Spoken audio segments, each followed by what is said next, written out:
Okay, so Ezra, actually, Nehemiah. Now, here's something. That's fun, isn't it? So Nehemiah is our new study. Here's the thing about Nehemiah. Ezra and Nehemiah used to be one book.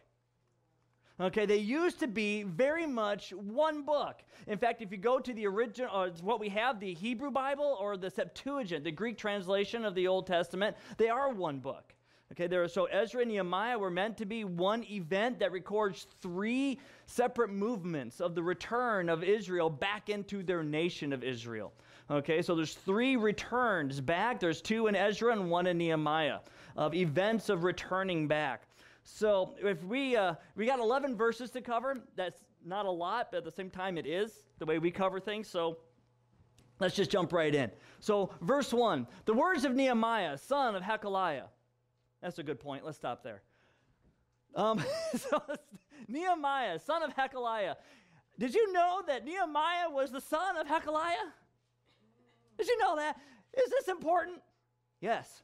Why? Because it lets us know which Nehemiah this is. Did you know there was multiple Nehemiahs even mentioned in Scripture? There are. In fact, there's Nehemiah mentioned in Ezra chapter 2, verse 2. It's not this Nehemiah. It's a different Nehemiah. Or the book of Nahum. Nahum is short for Nehemiah. Nahum is short for Nehemiah, kind of like, what's the short for Robert? Bob. Okay? And so Nehemiah is such a cumbersome name, like Robert, that we need to make it simpler, because Nahum is so much easier.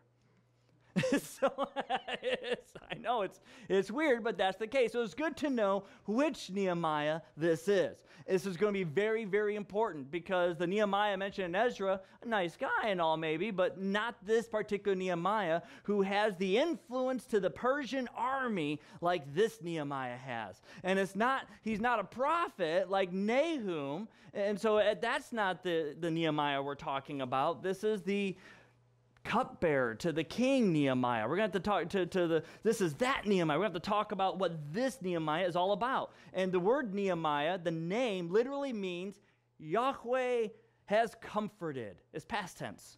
It has happened. The question is, will Nehemiah live up to his name?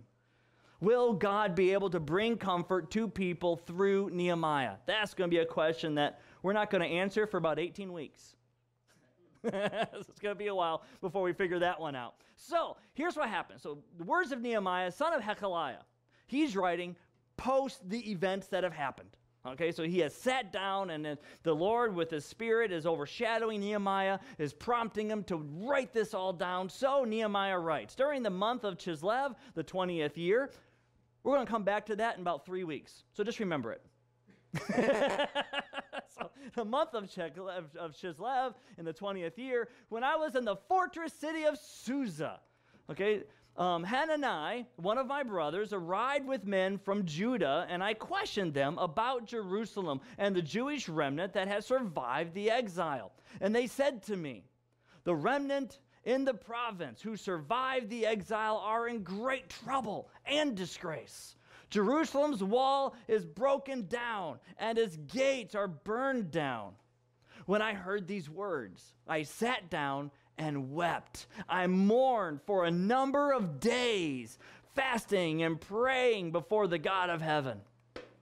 I said, Yahweh, the God of heaven, the great and awe-inspiring God who keeps his gracious covenant with those who love him and keep his commandments, let your eyes be opened and your ears be attentive to hear your servant's prayer, that I now pray to you day and night for your servants, the Israelites.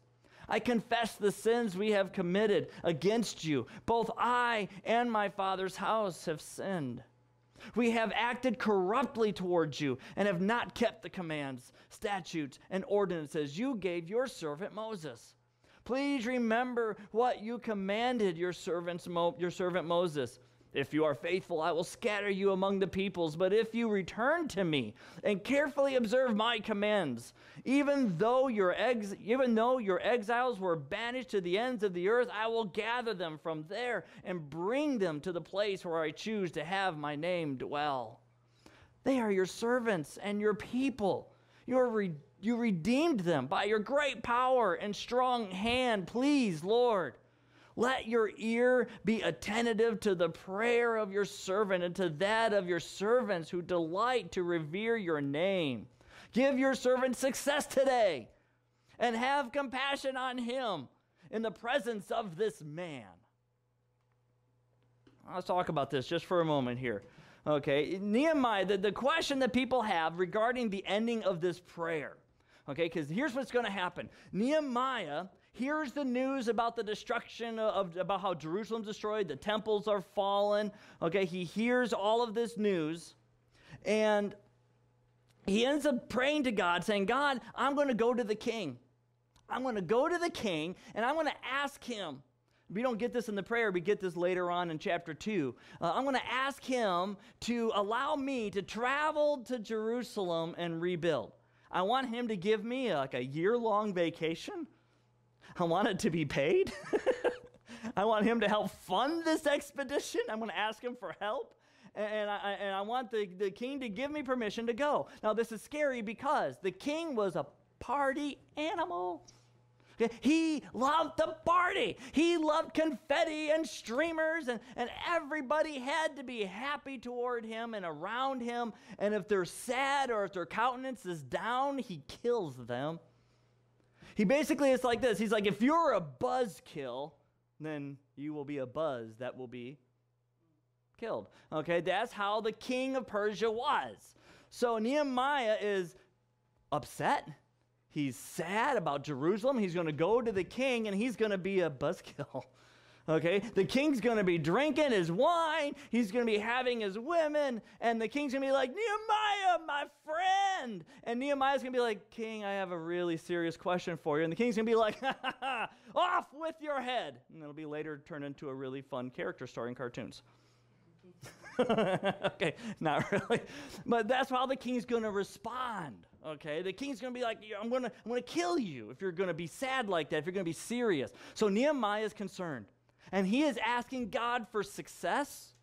He is saying, God, please, I'm praying for small things like life, air. You know, I'm rather attached to my head. You know, these are Nehemiah's prayers, okay? He's really, really concerned about this, so he is going to go to the king. Now, people have questioned, is he disrespecting the king? Because he calls him, what? This man.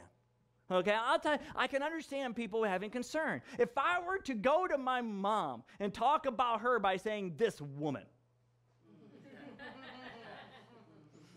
man, I'll tell you what, I'm an adult. That bothers me. I know as a kid, if I were to ever have said that, this woman, or what up woman, okay, you know what would probably happen? I would blink for an excessive period of time. I would have no idea what happened. All I know is that it was Thursday and now it's Tuesday. That's all I would know that would happen. You know, but it sounds disrespectful, this woman. Would I say that to my mom? Would I say that to my wife? Would I go, hey, woman? No, I wouldn't do that. Am I afraid she's going to whoop me up? No, because we wrestle a lot and I win. But no, it would be disrespectful if I said that to her. I love my wife. I'm not going to call her woman. Okay, I'm not gonna do that to her. So is Nehemiah being a disobedient servant of the king by calling him this man? Okay, so a lot of people view Nehemiah in a negative light here. That, in fact, different anarchist literature have actually used Nehemiah as an example, and this verse to say, see, this is how we need to treat our president. It's just a man. We need to overthrow him. We need to not worry about him. And they use this verse out of context very strongly for those ends.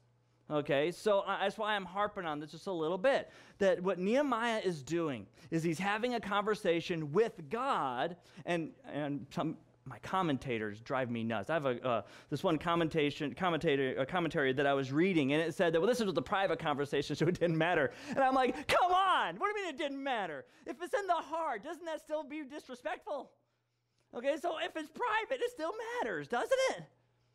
I mean, if I were to look at my wife and go, what's up, woman? But I do it in my heart, and then I say, hey, honey, what's up? Aren't I being two-faced about that? Okay, I need to have the sincerity in my heart. So I grumble at the commentators. It was private between him and God, so it's okay. Just because it's private doesn't mean it's okay. What is happening, and I think what Nehemiah is trying to do, if we have to keep in mind, Nehemiah is not a perfect man. So, it is a little bit of a downplay on the king, but Nehemiah is showing God his allegiance. Nehemiah is saying, God, I will go before this king. You guys remember the story of Esther and how scared she was to go before the king, and how many times in the story, if you're not familiar with it, she tried to go to the king and couldn't bring herself to do it, and she'd be there and be like, hey, king, I gotta go to the bathroom. Let's meet tomorrow, and she'd leave and run, and she tried to get the courage again, and she'd be like, king, I got cookies in the oven. See you tomorrow. We'll meet again tomorrow. And then it took her a while before she finally got there. Okay, Nehemiah is a little bit different. He's not going before the king 2 or 3 more times. He's doing this once and once for all. That's how he is. He's a gutsy guy. And he's saying, God, I have allegiance to you. And if this means I die, I die. Because to you, God, this king is just a man. To you, God, this king is just a man. Okay, so he is saying, God, you are the King of kings. And this king means nothing compared to you. His strength is nothing compared to your strength. His power is nothing compared to your power. So please, God, give me success when I deal with this man, not with this powerful king who has armies. What does that matter to God? Do you think that makes God nervous? No. So he is reminding God, he's saying, and he's reminding himself, he's just a man. He is just he's a creation. And he's nothing compared to the Creator. Okay, so this is a statement that seems degrading, but I believe is honoring God's level, the hierarchy that's there, that God's up here and we're all down here. Even the most powerful are still down here. King, president, royalty, whatever, boss, or just creation compared to God, the Creator. Okay, so Nehemiah is setting up that statement, that allegiance that's there. Is he honoring of the king and respectful to the king? Absolutely. He's going to ask the king for permission. And if he gets a no, he's going to accept that and is going to try to find another way to deal with things, because Nehemiah is that respectful. So this prayer is not about disrespecting the king. This prayer is about allegiance and where Nehemiah's allegiance lies. And so here's what ends up happening, okay, and it's really quite neat, is why on earth would the king say yes? I mean, if you're a boss of a company, if you own a factory or a corporation or whatever it is, okay, if you own a company, an employee comes to you and says, I want to take some vacation. You might look in your calendar and say, well, you get 2 vacations a week a year. Yeah, well, I want 8 months. What? I want 8 months of vacation, consecutive, by the way, and paid. Okay, I would like some funding for could you at least pay for my travel and my airplane fare and my hotels? The boss will say you're fired, okay? That's what the boss would do. Why on earth would the boss ever say yes to that? What is in it for the king? Oh, sure, I'll let you have some time off and build another nation that could possibly be my enemy. I know the history of Israel. I'm going to help you be strong, really? You wipe her out of nations, really? What's in it for the king? And so here's what's neat, is how God works with this. This is phenomenal, because God is the type of God who chooses not to violate free will. He's the type of God that set everything in motion and then chooses to operate within that for the most part. Every now and then he operates outside of that, and those are called miracles, and they're rare. But usually he operates inside of it, where things just have the proper timing and they just line up, and it's, oh, what a coinkydink, wink, wink.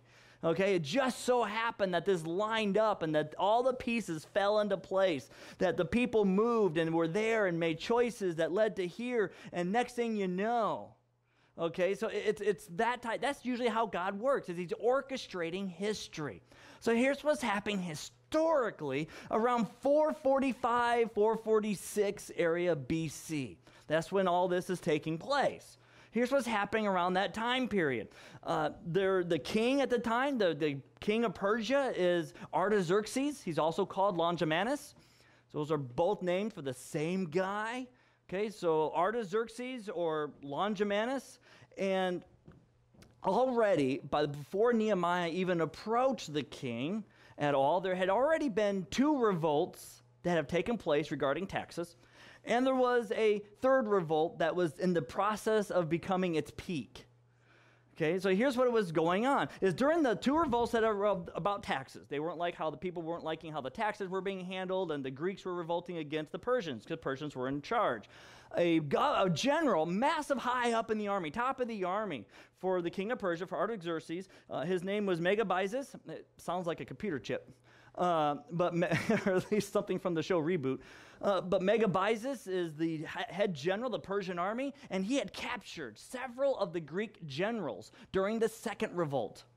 And he told the generals, "You are my prisoner. I'm taking you to jail. I guarantee and promise your release."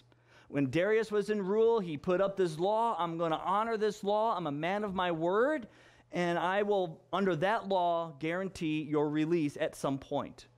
So the generals will be released. That's what Megabyzus said.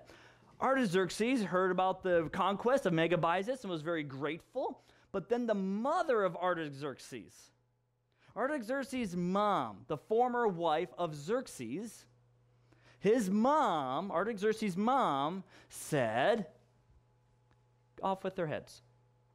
I want them dead. I want their head on a platter." Kind of like a pre-John the Baptist moment, you know? I want their head on a platter. I want them dead. Okay, and Artaxerxes goes, but, and she goes, "Boy, don't you go there. I want them dead." So Artaxerxes says, "Okay, I will have them executed." And once another, man, I tell you, isn't it interesting how dominating some moms can be? Of course, we don't have any strong-willed women in our society today. Anyway, so Artaxerxes says, okay, he gives in to his mom's request, and he has the generals killed. Megabyzus hears about this and the death of the generals and the violation of his word, and he says, this is despicable. So he leads a revolt against Persia from the inside. Okay, so now that's what Artaxerxes is dealing with now. He's dealing with a PR nightmare and his own top commander of the military fighting Artaxerxes with his own military. Okay, it's like civil war is happening. A revolt is rising up within. A 3rd revolt is happening. It's a real mess. Absolute mess. Potential for chaos is there. Potential for complete rebellion and overthrow and regime change is possible now, okay? It's really, really bad. Here's another issue. Whenever a nation's in trouble, you also have to fear what? The attack from another nation. So now that Persia's in trouble, their biggest concern is a little country called Egypt. They're concerned about Egypt because Egypt is a powerful nation and could, while Persia's weak, launch an attack. The only way Egypt is going to attack is if their neighboring country, which is called a buffer state, is happy or upset, and that happens to be Israel. If Israel is happy, there tends to be no revolt from Egypt onto the Persians. So if Israel's happy, Egypt won't really get much wind about it, won't try to mess with it because they have to trample through Israel to get there, and they're not going to mess with all of that unless they absolutely have to. But if Israel is unhappy, Israel will say, Egypt, sick them, go ahead, our land is yours, plow on through, wipe them out. So now, what is Artaxerxes to do? His goal is to take care of the revolt, but to prevent an attack from another country, Artaxerxes needs to keep what nation happy? Israel. So now he's scratching his head. How can I keep Israel extra happy? How can I really make them just ecstatic and share with the pleasure that is? How can I make Israel a party nation? What could I possibly do? And he's scratching his head. And what's about to happen? Nehemiah is going to come up to him with an idea. Let me rebuild the temple walls. Let me make Israel a founded nation again. Let me reestablish their religion, their temple, their security, and build up the walls that are destroyed. That's going to be Nehemiah's issue coming to the king. Is the king going to look upon this with favor? Very likely. Very likely. Because of the circumstances that are at play. It just so happened that all the events in history are playing in such a way that Israel could get the temple back. There's also another reason, by the way. Another reason why the king might give Nehemiah his request, and that has to do with Nehemiah's job.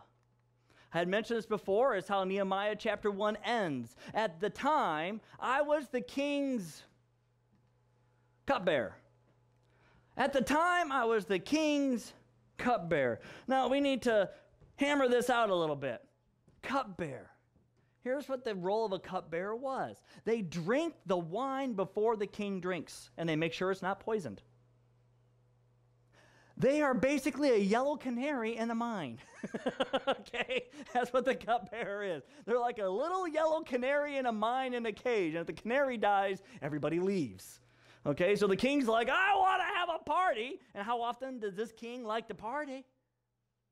So how many times is Nehemiah's life on the line? Almost daily. Okay, where he's like, I want, break out the wine. Cupbearer, make sure no one's poisoned it. I don't need an assassination today. So Nehemiah would come and grab the wine, drink it, and then they all watch him. Any signs of twitching? Looks like he's okay. Is he going to, we'll just give him another few minutes. All right, wine's on me, boys. And they all break out the keg, says Nehemiah's fine. So Nehemiah routinely puts his life on the line for the king. Now, this is a very important job, because you're keeping the king alive. But because of that, that means who gets the attention of the king on a regular basis? Nehemiah gets the king's ear. Because who is the king going to trust? Bureaucrats and politicians who are in for their own agenda, or the guy that is willing to risk his life daily for him? Who's going to develop the more trust and rapport over time? Okay, so Nehemiah gets the ear of the king. Cupbearers often in the Persian army got the ear of the king, that the king would trust their cupbearers and build a friendship with their cupbearer and wouldn't go anywhere without their cupbearer. Okay, so Nehemiah, and here's the other thing, by the way, cupbearers in the Persian army also had access to the king's harem, and because the king doesn't want any fooling around, the king makes sure all his cupbearers are eunuchs, which then means that Nehemiah is a eunuch. There's a man devoted to his job. Okay. I had a whole list of jokes about this. My wife censored them all. So here's what she censored. Just kidding. So here's Nehemiah. He is a loyal advisor. He is a great worker, dedicated worker, a cut above the rest.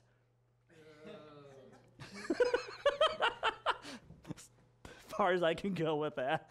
Okay, he is a man that, I'll tell you what, if I were to get a job somewhere, let's say Cornerstone University says, we want you to teach a class. Like, okay, cool. What do I need to do? Well, you need to read these books, have this lesson ready. Oh, and you need to go to the doctor and have a little surgery. I'd be like, yeah, take this job. There's a country song. Tell you where you can take this job, what you can do with it. Okay, I'm not doing that. I'm not that dedicated like that, okay?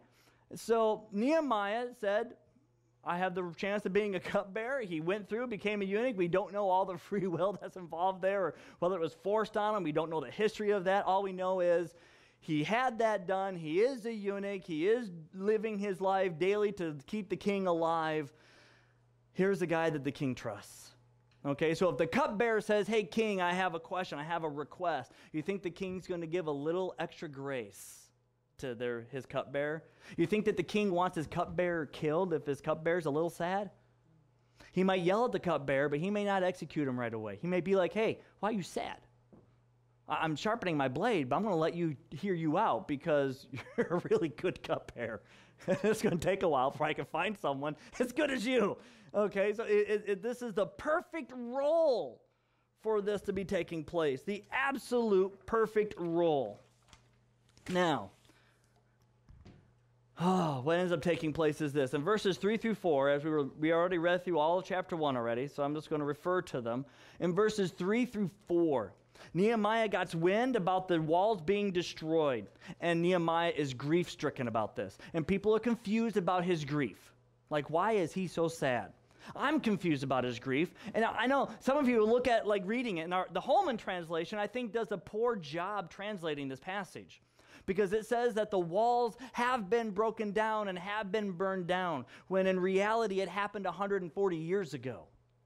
There's different ways of looking at this text. There are some people that think that the walls were currently destroyed, that they happened throughout the book of Ezra, and that the news just got to Nehemiah that this is a new current event. The problem is in Ezra chapter 4, verse 8, the walls are already gone, and that the work that was being disrupted was being stopped, not destroyed. They rebuilt the temple, but they did not do the walls because the work got stopped. Which means then that the walls in the temple were all destroyed in Ezra at the beginning of Ezra before the first return. And so if the walls were already destroyed, then that means they were destroyed back when Nebuchadnezzar was in power, when the Babylon army came through and destroyed the temple and knocked down the walls. So that means that the walls were destroyed 140 years prior to the news reaching Nehemiah. That's the view that I hold. I believe that's most consistent with Ezra. Okay, so if that's the case, then Nehemiah is receiving news, 140 years old, and he is grief-stricken. He's upset. In fact, he's praying and fasting. He's fasting. Here's what this would be like for us today. What if I were to come in here today and say, everybody, I got news. Abraham Lincoln was shot. Abraham Lincoln's dead. Let's all fast and pray and say, God, what do we do? That's what Nehemiah is doing. This is almost as absurd in a sense. By the first read of this, it's almost as absurd as when I went and I saw the movie Titanic for the first time. I was in Holland, and I'm sitting there watching Titanic. I kid you not, this happened, that when the movie got done, as people are crying, and I'll be honest, I had little tears. I was like, and I was a little bit sad and whatnot. And it moved me a little bit. I was going through some hard times at the time, and I could connect and relate. And so I'm a little sad. And this lady in front of me, she's sobbing. The women were really just sobbing. They were just like, ah, okay. And this one lady, she goes, oh, no one told me it sunk.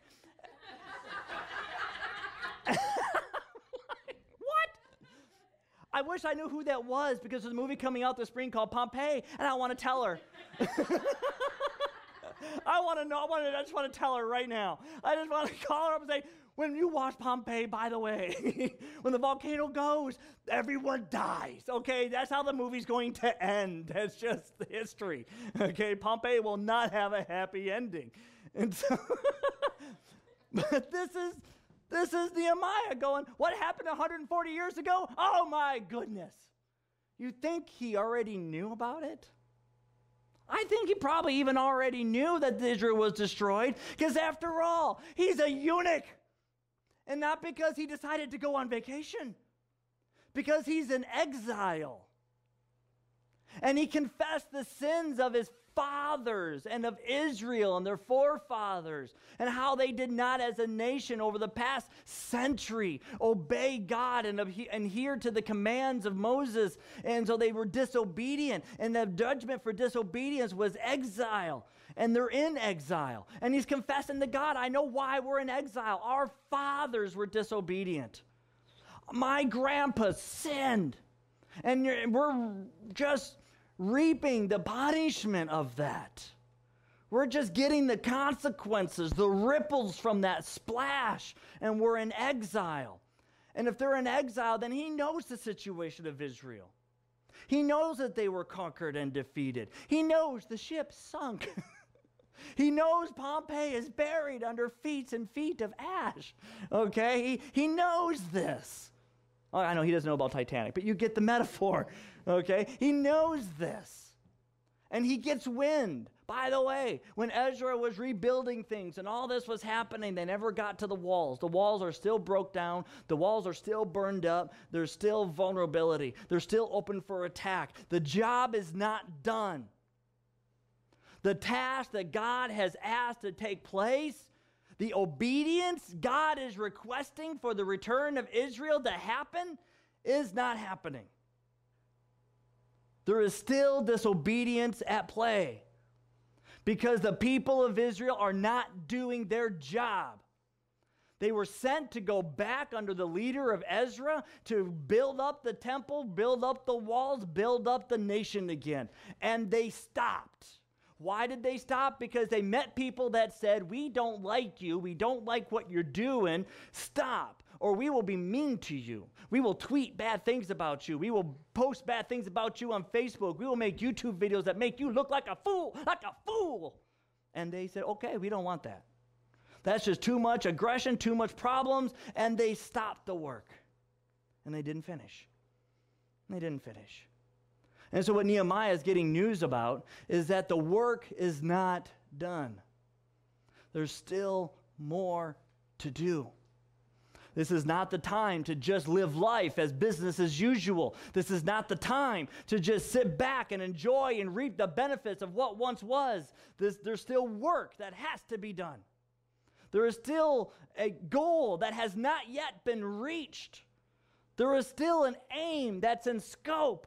And we still got to work toward it. We still got to march forward and press on and persevere. We can't just get lazy and live life and enjoy the spoils of the Persian army. So Nehemiah gets wind that the job's not done. Disobedience has once again set in. And Nehemiah has been enjoying the life of a cupbearer. Has been enjoying the fancy halls and the parties and been enjoying the lifestyle, enjoying just the day in, day out routine and comfort of knowing what is. Granted, he would drink a cup of wine and didn't know what was going to come of that.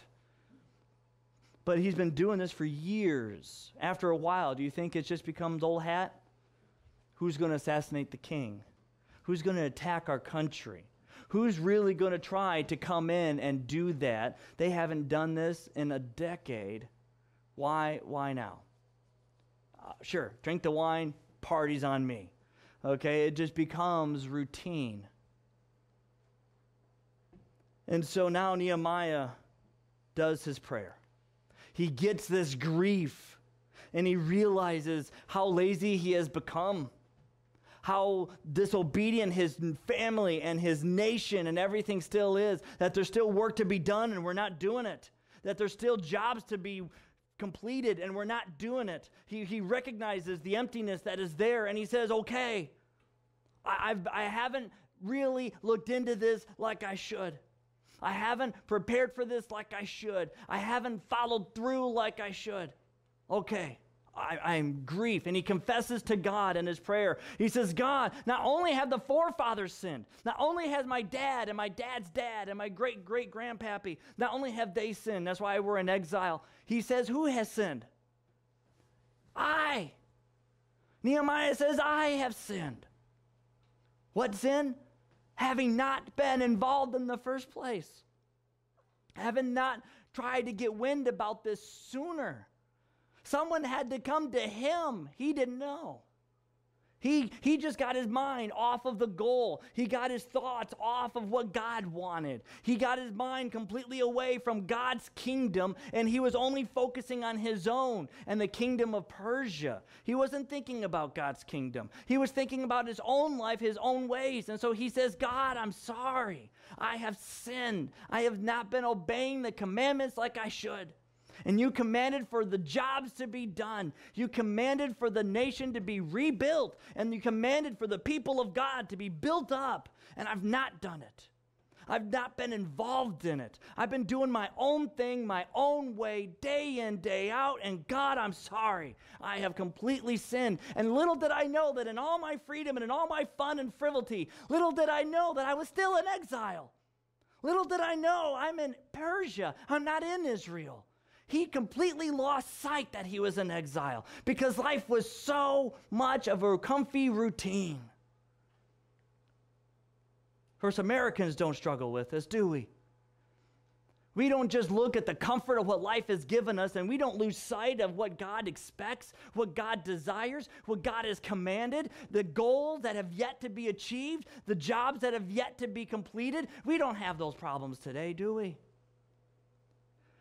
We're going to find that Nehemiah very much lines up with America, and that Nehemiah extremely fits so well with where we are at as a church.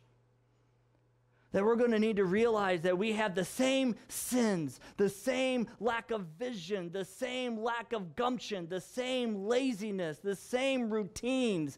And we're going to need to get to the point that we can become broken like Nehemiah was.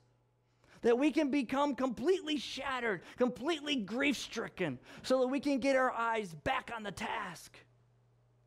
Because guess what? As they're trying to build the Jerusalem and build the walls and build all that up, we're supposed to be building up the body of Christ. As they're supposed to be focused on God's plans and God's expectations and obeying Him and doing the building, so are we. So are we. We're supposed to be reaching this city for Jesus. And it's not been done. Is everybody in this city a Christian? No, not even close. So we got so much to do. We got so much of a task at hand. And we cannot lose sight of it. We got to get refocused, redirected. And Nehemiah is going to help us do that, because Nehemiah has this passion, he has this prayer, and out of that he has discovered his purpose. He has this passion now to help Israel get restored, to help be obedient, so that the nation can come out of exile and glorify God once again. He has this prayer that he prays every day and every night. Oh, man, that's convicting. Probably most of us, our prayers are very, very selfish.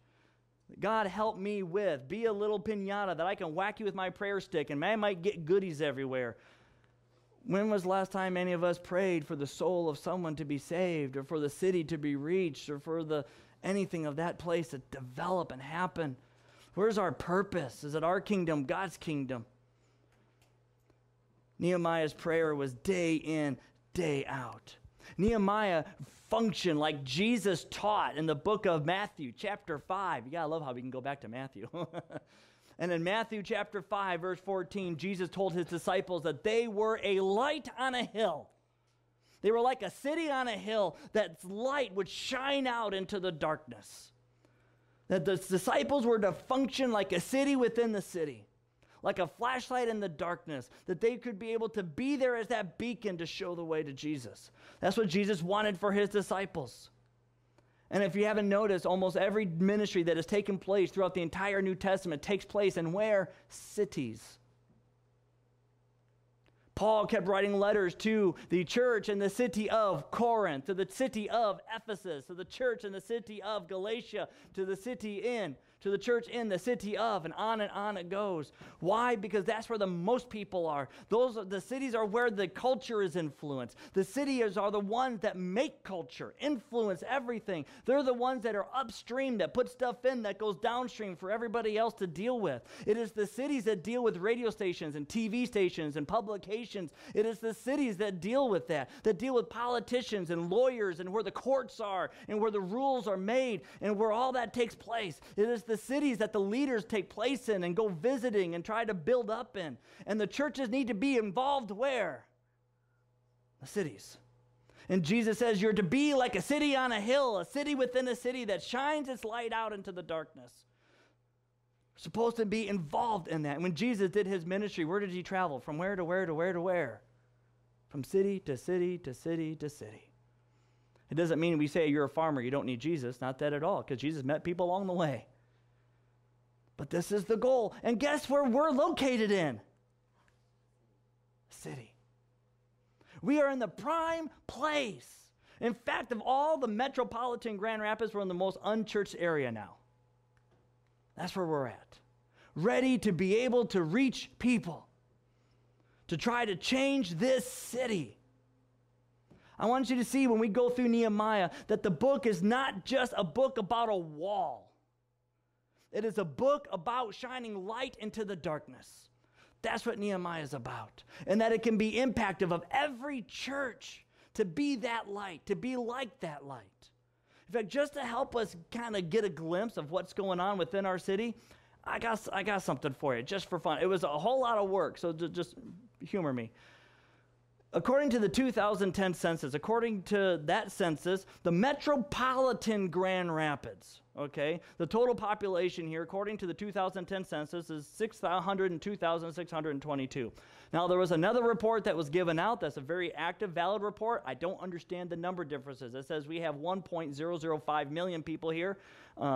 We do have that. I don't quite know how they work that out. I don't know if one has illegal immigrants. I'm not quite sure how that happens. Okay, all I know is according to the 2010 census, this is what we got in metropolitan Grand Rapids.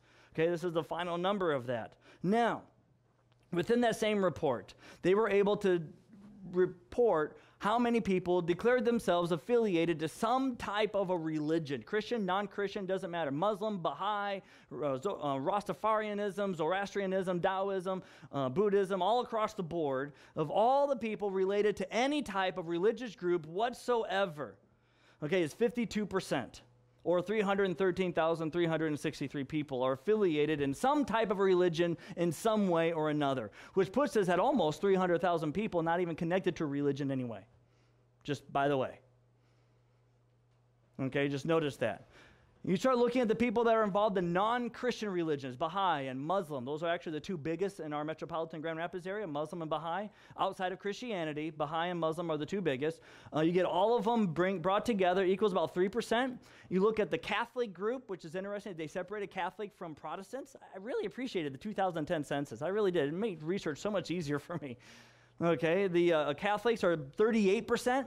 Which leaving then that for the Protestant, the remaining percentage, the final number is 184,844 Protestants within the metropolitan Grand Rapids that have declared themselves affiliated in some way or another. Whether denomination, non-denomination, doesn't matter, just some type of Protestant group. Okay, a Christian, non-Catholic. That's what we got for that. Now, taking that number then, what the census also was able to do for us was separate how many of them are considered evangelical. Okay, now the difference between mainline or mainstream Christianity and evangelical Christianity is this. Evangelical Christianity are those who say that Jesus is the only way to salvation and that the Bible is 100% God's Word. The mainline Christianity do not hold those two convictions. They tend to say that we might be following Jesus, but whatever God you follow is good for you. We are finding Nemo Christianity. All drains lead to the ocean, and you can just get there however way you find most convenient for you. And we will be very tolerant, very accepting of you, and it works. And no, there may not be a hell as long as you're a good, loving person. Okay, liberal churches, you get the difference there. And so these would be like the mainstream Christianity would be stuff like your Fountain Street Church or your Mars Hill and things like that over in Granville, et cetera, et cetera. Okay, the churches that don't hold to very strong conservative doctrine. They look at the evangelicals and they say, you guys are a bunch of legalists, you're a bunch of haters, and there's a big war between the emergent church and the mainline Christianity movement and the evangelical Christian movement. Okay, so when you take the evangelicals, just those churches that say Jesus is the only way to salvation and the Bible is God's Word, okay, the final number of that, all added together is, regardless of denomination, Baptist, Christian Reformed, Methodist, etc., is 109,081. Okay, 109,081 people, according to the 2010 census. Now, of the evangelical churches, do you think 100% of the people who attend are Christians? No, they're not. We have no way of knowing how many are. We have no way. I can't judge that. Okay, I just know that it's not 100%. I know many churches that are part of an evangelical denomination that teach mainline Protestantism, mainline Christianity, that says that, there isn't necessarily a hell and you don't need salvation from Jesus as long as you're a good person. They have almost gone into that realm. Okay, some of the United Methodist churches around here have gone that route, and etc.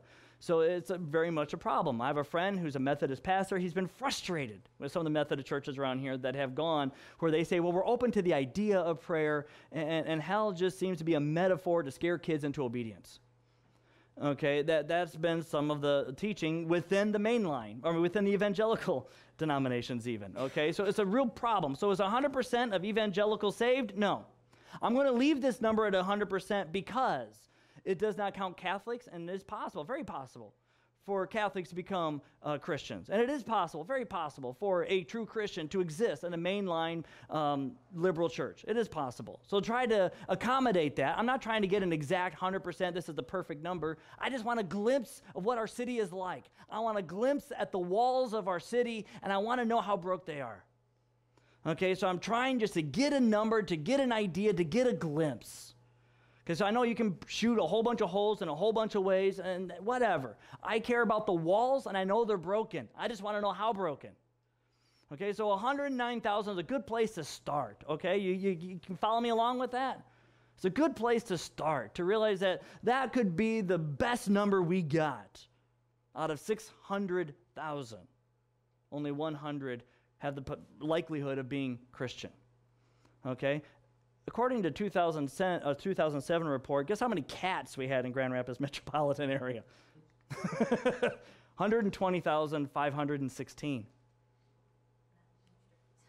That's not counting strays. Thank you. That is not counting strays. That is household cats only in the metropolitan Grand Rapids. We live in a city where we have more cats than Christians. Okay, wrap your head around that for a moment. We live in a city that has more cats than Christians. We could almost make a big campaign, right? Get little like Bible collars for cats, and we could reach more people. Right? There's a little bitty collar, and we just put it on every cat that we see walking around that has already a collar. We just pop it on, and people, what's this? They hit the button. Jesus loves you. Oh, look at that. You know. It wouldn't be that bad of a catastrophe. Okay, I mean, just pause for a moment and think about the reality that we have more cats than Christians. Okay, that's what we're dealing with here.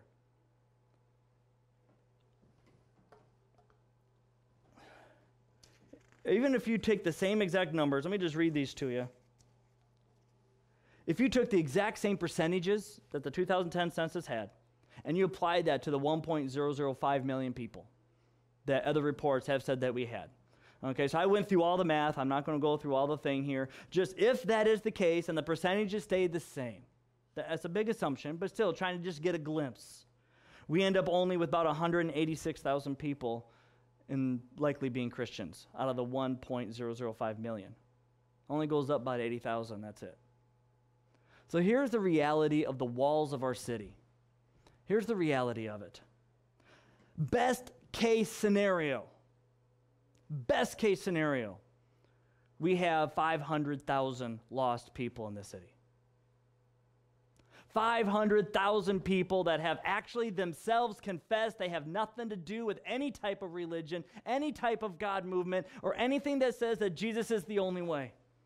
500,000 people in a city of just over 600,000. You getting that? If we have 1 million people in this city, if that's the number that's the most accurate, then we have over 800,000 lost people in this city. 800,000 people that don't know that Jesus is the way to salvation, that don't know that they have the actual Word of God that they can read. That's the reality of the walls of our city. 800,000. We have from 500,000 to over 750,000 people, all within 15 miles of where we're currently sitting, that are going to hell, that have no knowledge of Jesus whatsoever. That's our task. That's the wall that must be built. That's what we got to be working on, is trying to get to these people. That's our mission. That's our task, and it's huge. You can go to any store in this entire city and throw a rock, and you will hit a non-Christian. You will hit somebody who does not know. You could stand in an aisle and trip anybody, and the odds are they are going to be a non-Christian. That's our city. Our city is lost. Our city is destroyed. It is spiritually broken. And we have been given the charge to change that. The body of Christ has been given the charge to change that, to take care of all of that spiritual rubble, clear it out, and rebuild. And so many of us were like, well, I could pray about that. I could think about that. But I got a DVR. I got cable. And so many shows are on. And it's been a long day. I'm just going to sit back and relax. I'm going to hit the button, and I'll pray about that later, maybe when I go to bed. But then, of course, you fall asleep in the chair. And then you get up and you stumble to your bed, you turn off the lights, and you go to sleep, not praying at all. I don't know how many of you that describes, but I know it describes some. That your prayer life is non-existent outside of help my Aunt Susie's dog or help me because. And there has been no passion for the people that are dying and going to hell. There has been no passion, no prayer for the lost in this city. No desire, no complete grief-stricken attitude that says, God, this place, this whole city is filled with people that don't know you. There's captives everywhere that need to be freed. There's spiritual rubble everywhere that needs to be cleared. And you placed me here. Think about the miracle of that you're in Grand Rapids right now. Of all the choices that you have made throughout your life, back up further than that. Of all the choices your parents have made, back up. All the choices your grandparents have made, their choices that they made to live in the cities that they lived in, that their children would have the life situation, the life circumstances that would mold their personality, mold their choices in such a way that they would meet someone, fall in love, that they would have a family and make choices and job decisions that would land them into whatever city they're in, and that you would end up being born and put into this city where we have over 500,000 people needing Jesus. And that you've accepted him, and that you're part of what he wants to have done. And if you're here for that task, that is a miracle. It is not an accident that you're in Grand Rapids and that we are in this type of a mission field. You're here to do the job. We are all soldiers for Christ, and we are here to do a job. And here we are. And what are you going to do about it? What's going to be the battlefront here? What's this going to look like? Are we going to let this statistic stay that we have more cats than Christians? Or are we going to change that? Are we going to try to impact that one person at a time? Because you're here, and this is your mission. Philippians says, we saw that in the video this morning, that God has chosen to do his will and to do his work through the church, through individuals of the church. That's what he decided to do, which means you. And no, you cannot say, well, so-and-so is going to do it. I don't have to. You think that works on a battlefield with soldiers? Do you think that really works on a team of? Could you imagine what that would look like at the Super Bowl today? Could you imagine what that would be like if suddenly some of the other players said, so-and-so will catch the ball later. I'll just stand here. Could you imagine what that would look like? All of a sudden they'll go, hut, and they throw the ball, they catch it, and the quarterback goes, someone else is going to throw it, and he passes the ball off. What would that? He throws it to someone that says, so-and-so is going to catch it. And what would that do to the game? Yes, you have an impact.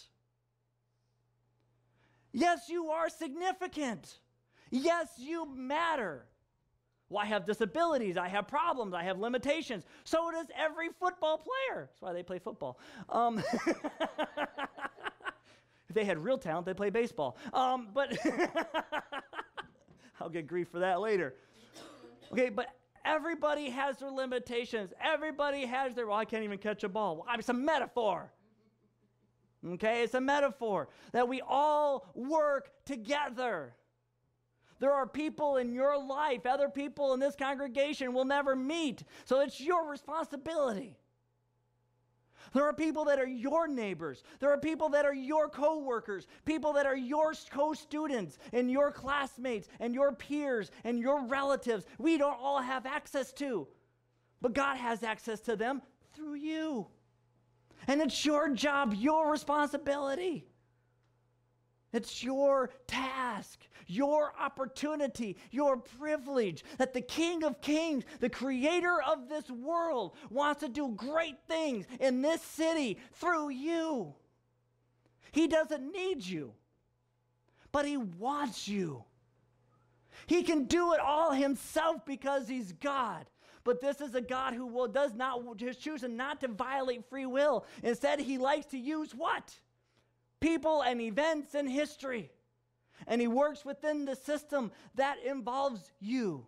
Nehemiah is going to get permission to go and rebuild the walls. Why? Because of all the junk that has happened around him. Imperfect, messed up things, mind you. Even sinful things God is using to achieve his will. So if you are imperfect and you're a sinful person, awesome. You're a crooked stick. Great. God can draw a straight line with you. You just got to let him. You just got to let him. And you just got to hope and long and yearn for great things to be done in this city. Because it can happen and it will happen if the people of God unite together with their Savior and start getting busy. And know where that busyness has to start? Prayer. Where does Nehemiah start? He hasn't even gone to the king yet. Instead, the majority of chapter 1 is prayer. Prayer. So I want to challenge you. If you want to see great things happen in this city, you need to start to pray and say, God, I want to see great things happen in this city. God, you are the creator and awe-inspiring God. And we have been sinful. We have been lazy. I have been lazy. I have been sinful. My parents before me. But we want to do something different. We want to obey you and follow you. Please help us, move us, help us to be successful. Give us opportunities that we can serve you and honor you in this city and watch great things happen. That needs to be our prayer.